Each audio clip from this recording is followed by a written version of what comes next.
So welcome. I'm happy to invite you to a second chat about our learning objectives for our CAL courses we are doing.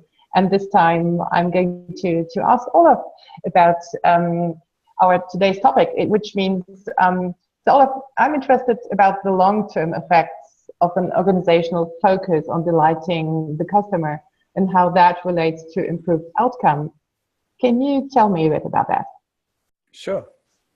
So the first word that I notice in that ask for explanation is focus.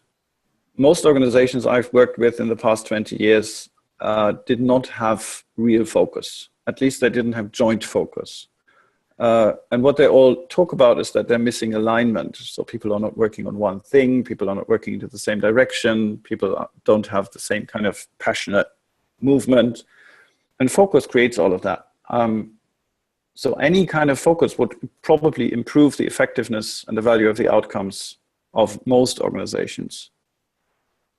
When we then look at who is in the end paying for the outcomes, who is in the end creating the economic context for the organization to thrive and to be successful, it's probably going to be a customer, and it's probably going to be a delighted customer who is helping the organization to actually become more and more and more valuable. The interesting thing about this outcome, a delighted customer, is that it is an outcome that we can only reach by creating and nurturing a relationship with that customer.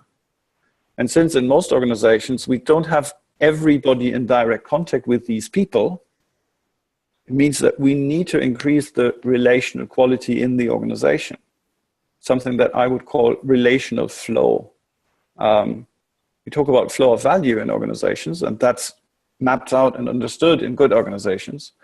But what that also means is that we have a relationship between, or relationships between people, and these relationships need also to be improved in the way that relation flows, and that somebody who does something somewhere in the organization, in the creation of the product or the support for the service or whatever it is, that even though when it's not in direct contact with the customer, they feel connected to somebody. So if you, Christina, are the one who's talking to the customer, and I'm the one who's developing the software for the customer, then I want to have an improved relationship with you, to have both of us, our system, to have an improved relationship with the client so that they may be delighted. Does that make sense?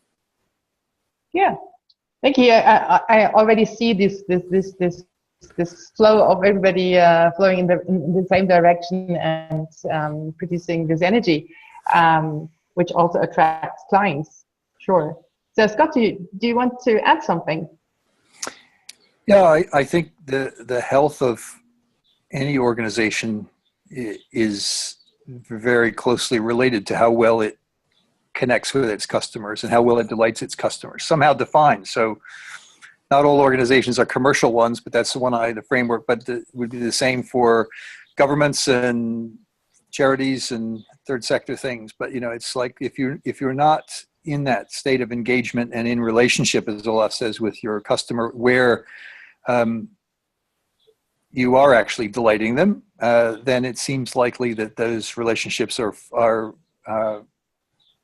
fragile and likely to break down, and someone else is likely to come in and delight them. So on the other hand, if you do get into that relationship and there is a sense that working with a customer, you are learning together, that you are hearing what the customer needs, actually in many cases coming with an idea for what the customer might need that might be ahead of what the customer knows, but the customer is able to say, oh, wow, now that I see that, that's amazing. You know, that's a fantastic product or service. You know, Apple was famous for doing that. So this notion of this is where the health of the system, if you think of the system as the customer and the organization that serves them and the customer base, that system, the health of the system is really, I think, largely dependent on how successful you are in delighting the customer. And that's where the value flows from. So if you can do that, then you're likely to be commercially abundant and growing and healthy and doing more. And if you're not doing that, then you're likely to be shriveling and shrinking away and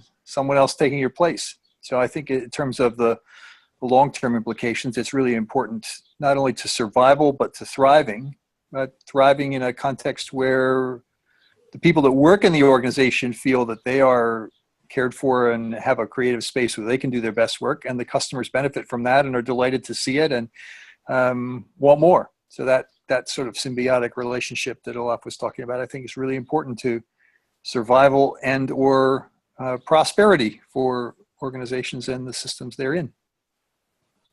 Yeah, so thank you. What I hear from Olaf first was that this focus on delighting the customers helps the organization to focus on improving the relationships. And Scott, you added to this that it's very much important to get into this engagement and a learning journey with the client to get this energy ongoing in the organization. I'm used to that.